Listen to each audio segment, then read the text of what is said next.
2015 সাল নাগাদ কবি শ্রীজাত বন্দ্যোপাধ্যায় নিজের ফেসবুক প্রোফাইলে একটি কবিতার সিরিজ চালু করেন। মোট 43টি কবিতা তিনি সেখানে পোস্ট করেছিলেন, যার নাম ছিল অন্ধকারের লেখাগুচ্ছ। পরবর্তীকালে এই নামে কবিতাগুলি নিয়ে একটি কাব্যগ্রন্থ প্রকাশিত হয়।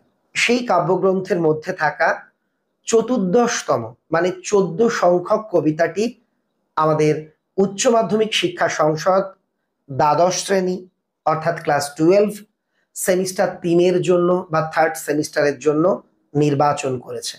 আজ আমরা এই কবিতাটি নিয়ে আলোচনা করব। কবিতা থেকে কেমন ধরনের প্রশ্ন হতে পারে তার একটা আভাস বা ইঙ্গিত আজকের এই ভিডিও দেখলে তোমার কাছে পরিষ্কার হয়ে যাবে। মূল আলোচনায় যাওয়ার আগে বলি, তোমরা যদি কবিতাটি ভালোভাবে দেখো তাহলে দেখতে পাবে কবিতায় মোট 14টি লাইন বা পংক্তি রয়েছে। 14 লাইনের যে কবিতাগুলি হয় তাদের আমরা কি বলি? চতুর্দশপদী কবিতা বা সনেট। অর্থাৎ গঠনগতভাবে আমাদের পাঠ্য কবিতাটি একটি সনেট।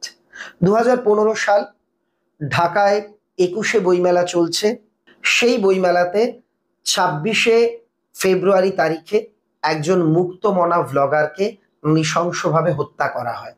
তিনি ধর্মান্ধতা, তিনি ধর্মীয় আগ্রাসন, রাজনৈতিক যে অচলাবস্থা, এমনকি নাস্তিকবাদিতা, এই সব নিয়ে লেখালেখি করতেন। সেই অপরাধেই তাকে হত্যা করা হয়। এই ঘটনা আমাদের কবি শ্রীজাতকে নাড়িয়ে দেয়।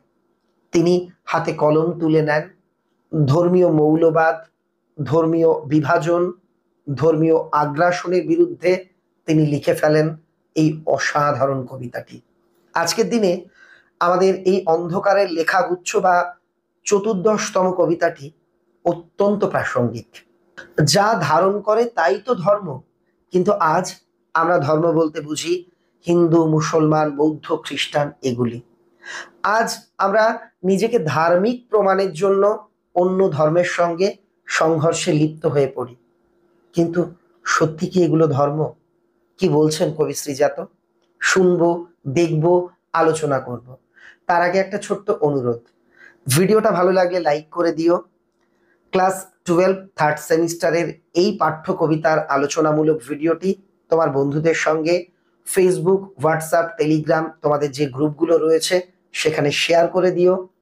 সম্রাট এক্সক্লুসিভ চ্যানেলে নতুন হয়ে থাকলে আমাদের চ্যানেলটিকে সাবস্ক্রাইব করে রেখো। আগামীতে তোমাদের জন্য আরো ভিডিও এই চ্যানেলে পোস্ট হবে। আর একটা গুড নিউজ আছে, তোমাদের জন্য গুগল প্লে স্টোরে চলে এসছে সম্রাট এক্সক্লুসিভ মোবাইল অ্যাপ। তাতে কি কি আছে বলবো, তার আগে দেখে নিই মূল কবিতার আলোচনা। আব্দুল করিম খাঁর ধর্ম ছিল গান। আব্দুল করিম খাঁ হলেন একজন বিখ্যাত ভারতীয় শাস্ত্রীয় সঙ্গীত শিল্পী। তার কাছে গানই ছিল একমাত্র ধর্ম। এখানে ধর্ম বলতে এই যে প্রচলিত ধর্ম বিশ্বাস, হিন্দু, খ্রিস্টান, বৌদ্ধ, মুসলিম, এটা নয়। শিল্পের প্রতি তার যে আত্মনিবেদন, তার যে নিষ্ঠা, এটাকেই এখানে বোঝানো হয়েছে।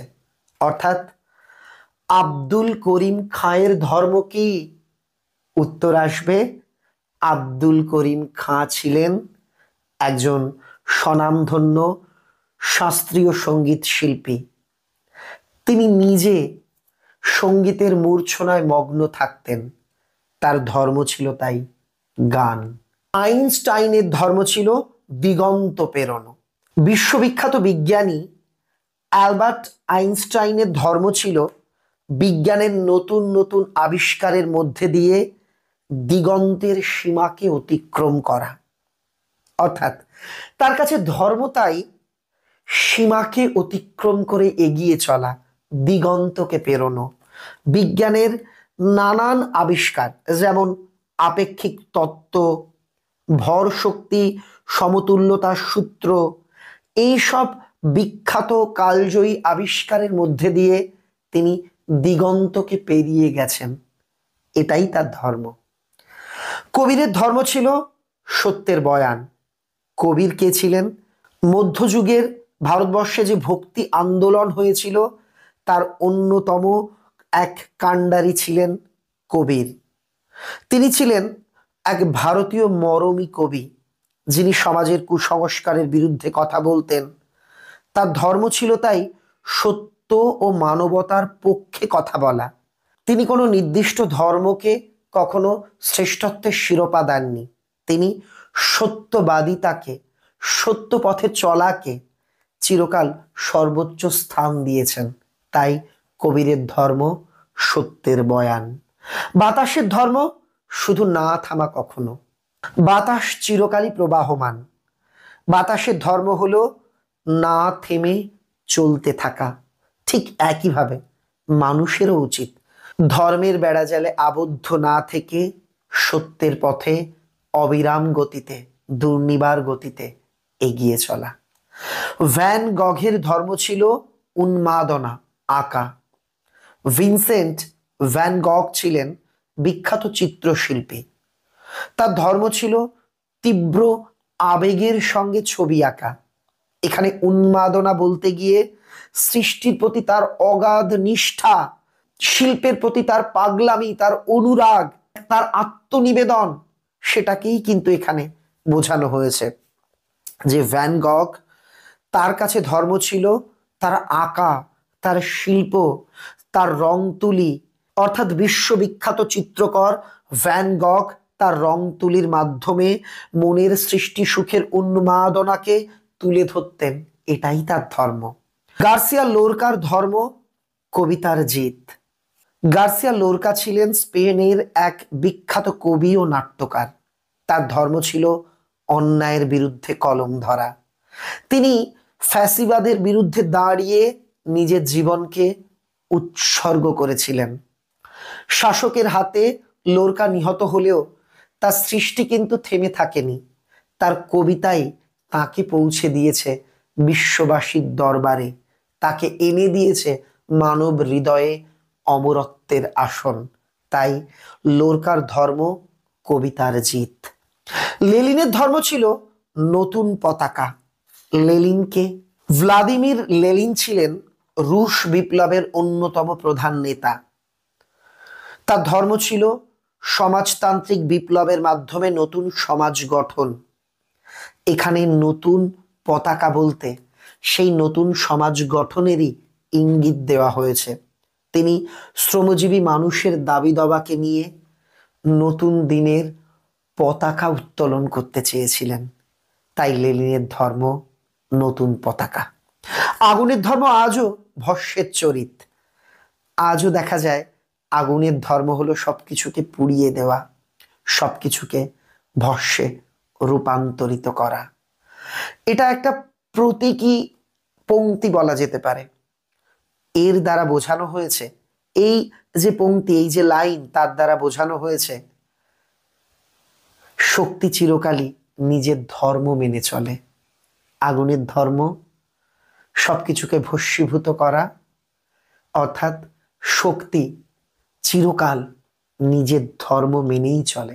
আগুন কখনোই বরফ বানাতে পারে না, তাই না? আমাকে তোমরা এখন কমেন্ট করবে যে কার ধর্ম ছিল সত্যের বয়ান। দেখি তো কয়জন সঠিক উত্তর দিতে পারো, কমেন্টে লিখে জানাও। এত এত ধর্ম কিন্তু একই গ্রহে থাকে। ও একে, সে তাকে আরো জায়গা করে দেয়। তবে কেন অন্য পথ ভাবায় তোমাকে? তোমার ধর্মের পথ কেন অপব্যয়? কবি প্রশ্ন করছেন। এত ধর্ম দেখো, কারো ধর্ম গান, কারো ধর্ম দিগন্ত পেরোনো, কারো ধর্ম সত্যের বয়ান, কারো ধর্ম সবকিছু ভস্ম করে দেওয়া। সবকিছুই তো একই পৃথিবীতে, একই জায়গাতে কত সুন্দরভাবে অবস্থান করে রয়েছে। তবে তুমি তুমি যেটাকে ধর্ম বলো, তোমার ধর্ম কেন অন্য পথ ভাবায় যে আমি অমুক ধর্মের, আমি ওই ধর্মকে এগোতে দেব না, আমি তমুক ধর্মের, আমি সেই ধর্মকে ধ্বংস করব? এটা কেন তোমায় ভাবায়? তোমার ধর্মপথে কেন অপব্যয়? তুমি বলো। কেন ধর্মের নামে হানাহানি হয়? কেন মানুষ অন্যের বিশ্বাসকে, অন্যের মতাদর্শকে, অন্যের ধর্মীয় আদর্শকে সহ্য করতে পারে না? যদি প্রকৃতির ধর্ম হয় একে অপরকে জায়গা করে দেওয়া, তাহলে মানুষ কেন বিদ্বেষ ছড়ায়? আমরা কেন ধর্মের পথে সবকিছুর অপব্যয় করি।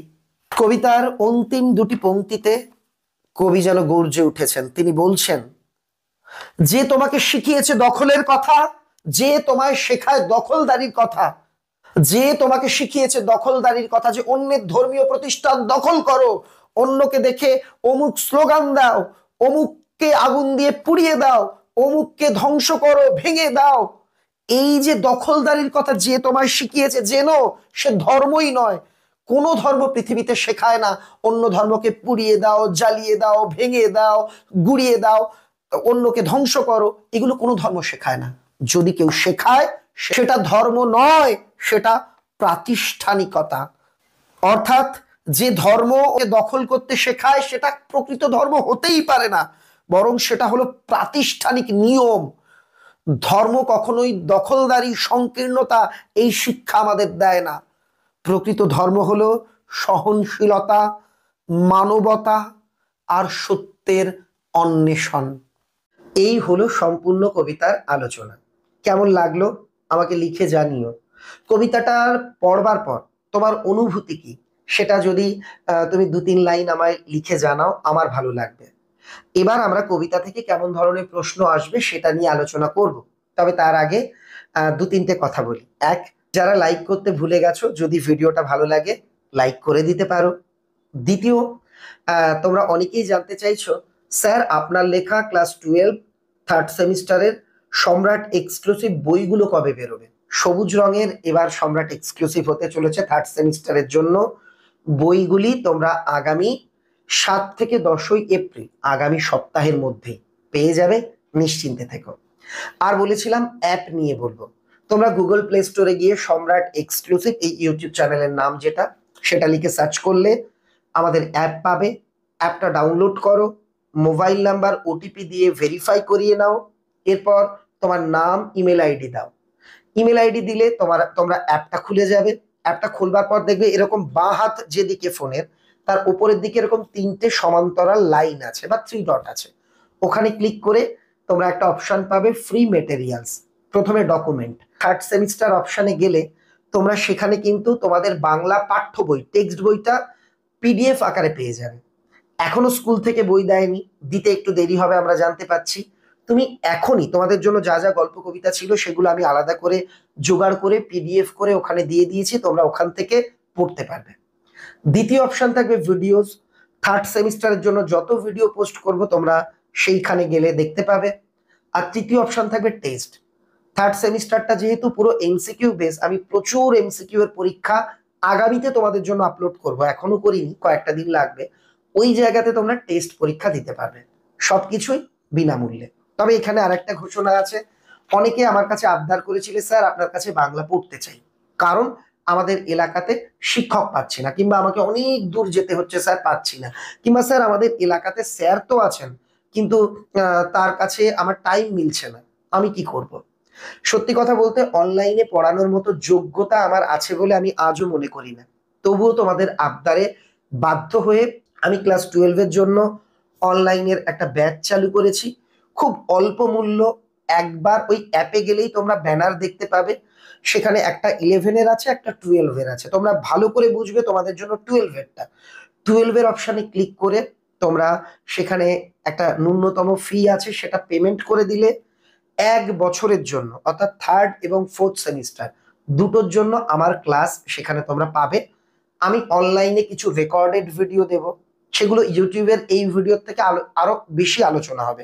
যেমন আর কি ব্যাচে পড়াই, তেমন আলাদাভাবে তোমাদের জন্য ভিডিও বানানো হবে। আর সেখানে থাকবে কি, তোমাদের জন্য প্রয়োজনীয় পিডিএফ দেওয়া হবে, ডাউট ক্লিয়ার করবার জন্য লাইভ ক্লাসেরও সুবিধে থাকবে। দেখো, যারা এলাকার স্যারেদের কাছে প্রাইভেট কোচিং নিয়ে সন্তুষ্ট তাদের জন্য এটা নয়, যারা একান্ত বাধ্য হয়ে শিক্ষক পাচ্ছ না তাদের জন্য আমি এটা চালু করেছি।